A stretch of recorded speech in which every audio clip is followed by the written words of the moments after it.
Ялкаулык өчен, ялкаулык аркасында күп балалар математика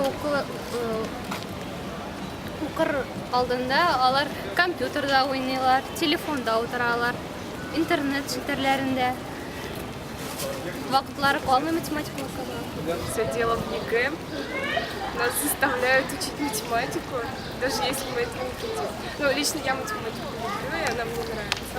Возможно, некоторые дети ее не любят из-за того, что приходится много учить. Yaxshi edi. Bilmayman, nima ekanini aytolmayman. O'qituvchilar yaxshi bera olmaydi, ketira olmaydi bilimni o'quvchilar.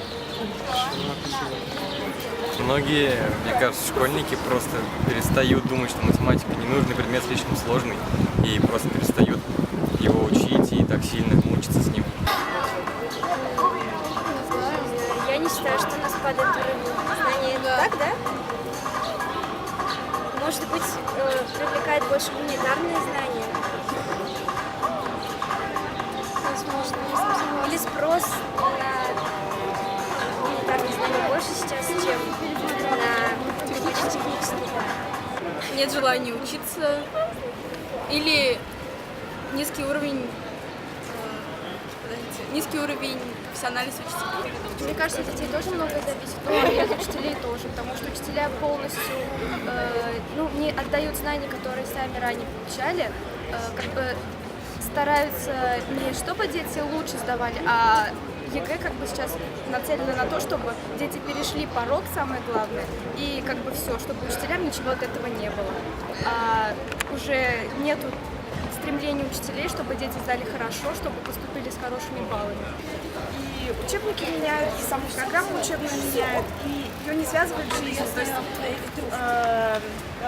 не привязывают задачи к жизни, и у детей у самих нет стремления познавать это, и кажется, что это в жизни совсем не пригодится. Действительно, уровень математического образования у нас из года в год падает. Это еще Садовничий, ректор МГУ, отметил на одном из пленарных заседаний.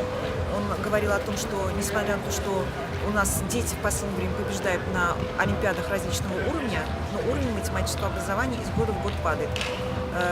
Поэтому была принята концепция развития математического образования, утверждена в 2013 году.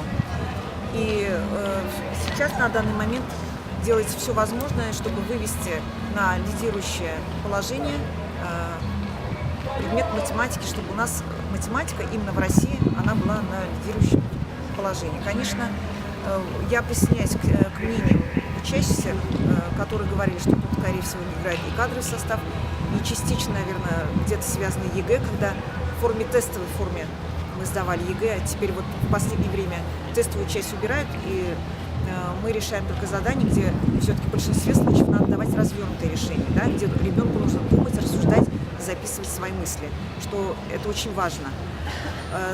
Да, скорее всего, еще и уровень математического образования упал, наверное, в связи с тем, что если в советские времена были востребованы такие специальности, как, например, инженер, то в наше время больше отдают внимание гуманитарным наукам.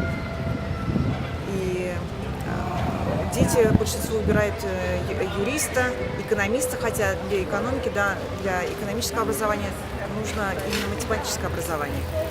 Надо престиж поднимать, во-первых, рабочих профессий, где уровень математического образования все-таки более важен, да, тогда все пойдет вперед. И, конечно же, кадровый состав, что тоже очень немаловажно. Кадровый состав, действительно, сейчас вот у нас выдвигается профессиональный стандарт педагога, надо обучать учителей новым формам, новым методам обучения.